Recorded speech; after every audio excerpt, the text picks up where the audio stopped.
Hello दोस्तों, अभी के समय देखें तो जियो ब्लैक रॉक का पहला actively manage equity mutual fund launch हो चुका है। तो आज हम इसी फंड के ऊपर बात करने वाले हैं। जो इन्होंने कैटेगरी सिलेक्ट की है वो है फ्लेक्सी कैप कैटेगरी और इसका एनएफओ प्रेजेंट टाइम में ओपन है। तो आइए आज हम जियो ब्लैक रॉक के इसी फंड के बारे में कुछ इंपॉर्टेंट चीज़ों को जानेंगे। ये फंड क्या है, फंड कैसा है और फंड का हम डिटेल में एनालिसिस करेंगे। और वीडियो में हम ये भी पता करेंगे कि जियो ब्लैक रॉक ने अभी के समय कौन कौन से म्यूचुअल फंड्स लॉन्च किए हैं। सेकंड, हम ये भी पता करेंगे कि जो जियो ब्लैक रॉक का फ्लेक्सी कैप फंड है उसका एनएफओ कब तक ओपन है। और थर्ड, हम ये भी जानेंगे कि ये फ्लेक्सी कैप फंड किस तरीके से चलाया जाएगा।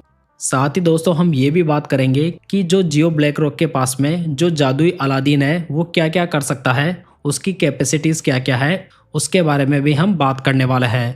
तो दोस्तों वीडियो की शुरुआत करने से पहले यदि आपने इस चैनल को अभी तक सब्सक्राइब नहीं किया है तो प्लीज़ इसे सब्सक्राइब जरूर कर लीजिएगा। तो चलिए दोस्तों सबसे पहले समझते हैं कि जियो ब्लैक रॉक की यूनिवर्स इस टाइम पर कैसी दिख रही है। तो यहाँ पर आप देख सकते हैं कि ये जियो ब्लैक रॉक की वेबसाइट है और यहाँ पर आपको जियो ब्लैक रॉक का फ्लेक्सी कैप फंड दिखाई दे रहा होगा। उसका एनएफओ यहाँ पर 23 सितंबर से चालू हो गया था और ये 7 अक्टूबर तक चलने वाला है। यानी कि अभी के समय ये ओपन है और आप चाहें तो इसे सब्सक्राइब भी कर सकते हैं। यहाँ पर जो Jio BlackRock flexi cap fund है वो पावर्ड बाय एआई है और मैनेज बाय एक्सपर्ट्स हैं। तो यहाँ पर इन्होंने अच्छे से 4-5 शब्दों में बताया हुआ है कि यहाँ पर इसमें इन्होंने टेक्नोलॉजी यूज़ की है। साथ ही यहाँ पर ह्यूमंस को भी बाय बाय नहीं किया गया है, मतलब कि यहाँ पर ह्यूमंस का भी यूज़ किया गया है।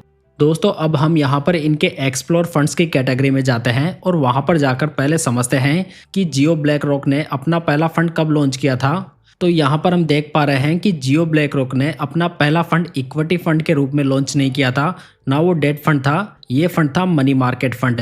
तो यहाँ पर इन्होंने मनी मार्केट फंड के बाद में लिक्विड फंड, ओवरनाइट फंड और इंडेक्स फंड लॉन्च किए हैं।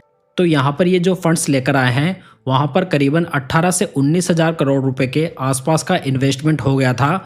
और जो ये इन्वेस्टमेंट है इसमें रिटेल और इंस्टीट्यूशन दोनों ने बहुत ही ज़बरदस्त पार्टिसिपेट किया था, जिसकी वजह से Jio BlackRock mutual fund top 30 mutual funds में एंटर भी कर गया था। लेकिन दोस्तों इसके बाद में भी इन्होंने कोई एक्टिव फंड लॉन्च नहीं किया।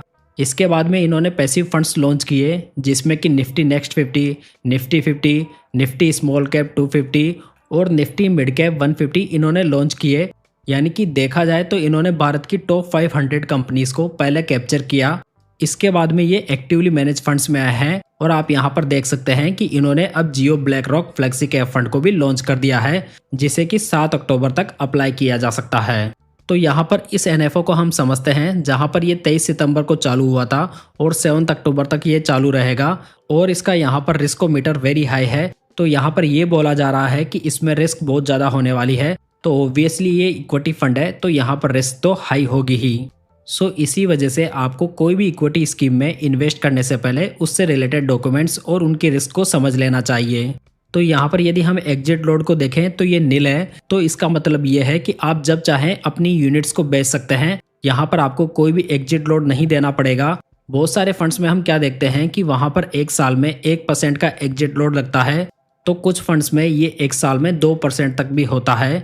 मतलब कि जितने भी यूनिट्स आप बेचेंगे तो वहाँ पर आपके रिटर्न से 1% या 2% माइनस कर दिया जाएगा, लेकिन यहाँ पर आपको ऐसा कुछ भी नहीं देना पड़ेगा। साथ ही ये जो स्कीम है वो एक open ended dynamic equity scheme है। दोस्तों ओपन एंडेड स्कीम का मतलब क्या होता है कि ये सदैव चलती रहती है। जिस तरीके से आप देखेंगे कि पराग पारिक फ्लेक्सी कैप फंड 12 साल से चल रहा है और एचडीएफसी फ्लेक्सी कैप फंड 30 साल से चल रहा है, यानी कि इन फंड्स में आप अभी भी इन्वेस्टमेंट कर सकते हैं। ठीक वैसे ही जियो फ्लेक्सी कैप फंड रहेगा जहां पर आप जब चाहें इन्वेस्टमेंट कर सकते हैं।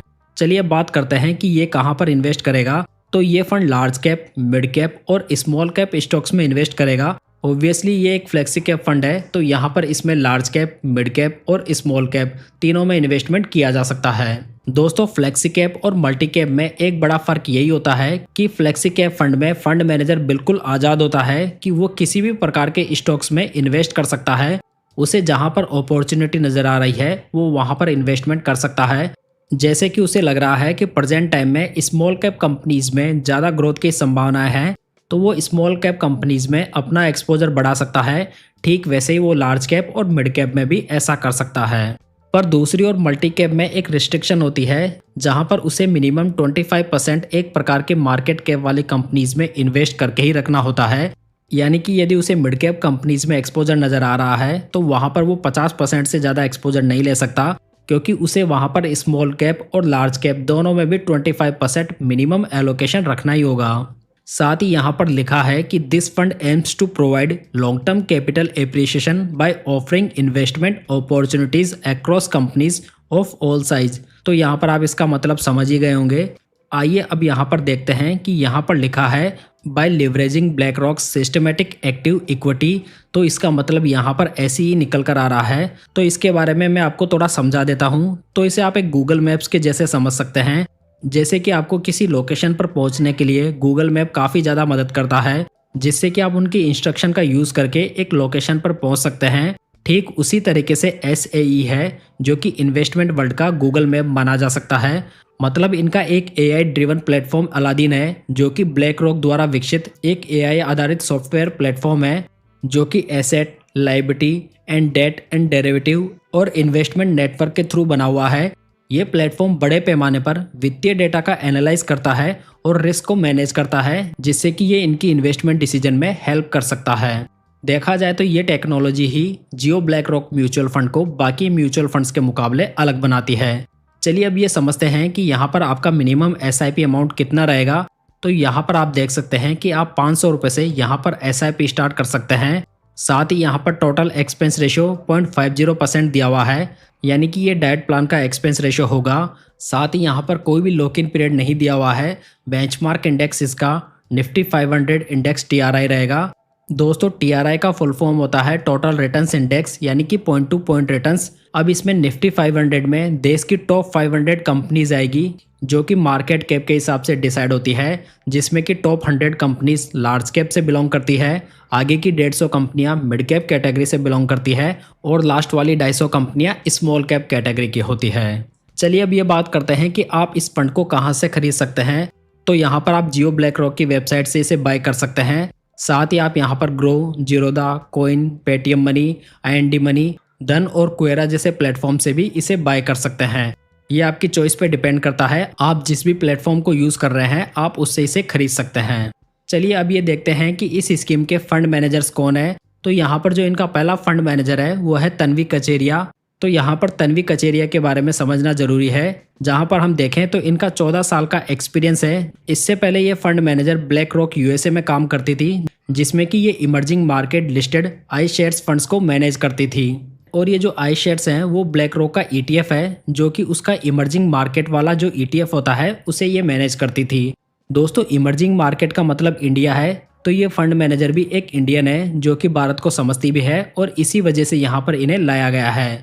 और यहाँ पर जो सेकंड फंड मैनेजर हैं वो साहिल चौधरी होने वाले हैं, जिन्हें भी इक्विटी मार्केट का 14 साल का अनुभव है। चलिए दोस्तों फाइनली बात करते हैं एक बड़े क्वेश्चन की कि क्या हमें Jio BlackRock flexi cap fund में अप्लाई करना चाहिए या नहीं। तो दोस्तों इसमें मेरा जवाब ये रहेगा कि अगर आप चाहें तो इस समय अप्लाई नहीं भी कर सकते हैं, क्योंकि ये फंड बिल्कुल नया है और यहाँ पर हमको थोड़ा समझना पड़ेगा कि ये फंड आगे कैसी स्ट्रेटेजी के ऊपर काम कर रहा है, क्योंकि यहाँ पर जियो ब्लैक रॉक का एक भी एक्टिवली मैनेज फंड नहीं आया है। तो यहाँ पर हमें इनकी स्ट्रेटेजी का बिल्कुल भी पता नहीं है कि ये किस तरीके से अप्रोच करते हैं। तो यहाँ पर हम चाहें तो इसे थोड़ा टाइम दे सकते हैं। एक बार जब इस फंड की NAV पब्लिश होगी तो यहाँ पर 6 महीने के बाद में आप इस फंड की परफॉर्मेंस को देख सकते हैं। आप इसे बेंचमार्क के अगेंस्ट में या कैटेगरी एवरेज के अगेंस्ट में देख सकते हैं और उसके बाद में आप डिसाइड कीजिए कि आपको इन्वेस्ट करना है या नहीं करना। क्योंकि ऐसा भी नहीं है कि यहाँ पर आपका 6 महीने में पैसा 4 से 5 गुना हो जाएगा, लेकिन 6 महीने में आपको ये सेंस जरूर आ जाएगा कि ये फंड कैसा कर रहा है। ओवरऑल यहाँ पर प्रेशर जियो ब्लैक रॉक के ऊपर ही रहने वाला है, क्योंकि उन्हें 6 महीने में ये दिखाना पड़ेगा कि वो अच्छा परफॉर्म कर रहे हैं, नहीं तो वहाँ पर लोग कैसे इन्वेस्ट करेंगे। लेकिन फिर भी यदि आप चाहें तो आप इसमें इन्वेस्ट भी कर सकते हैं। ये मेरा पर्सनल ओपिनियन है, यहाँ पर मैंने कोई भी फाइनेंशियल एडवाइस नहीं दी है। तो दोस्तों ये थी जियो ब्लैक रॉक की कहानी। यदि ये जानकारी आपको पसंद आई हो तो वीडियो को लाइक, कमेंट और शेयर जरूर कीजिएगा। साथ ही इस चैनल को सब्सक्राइब जरूर कर लीजिएगा। तो चलिए दोस्तों फिर मिलते हैं किसी नई जानकारी के साथ।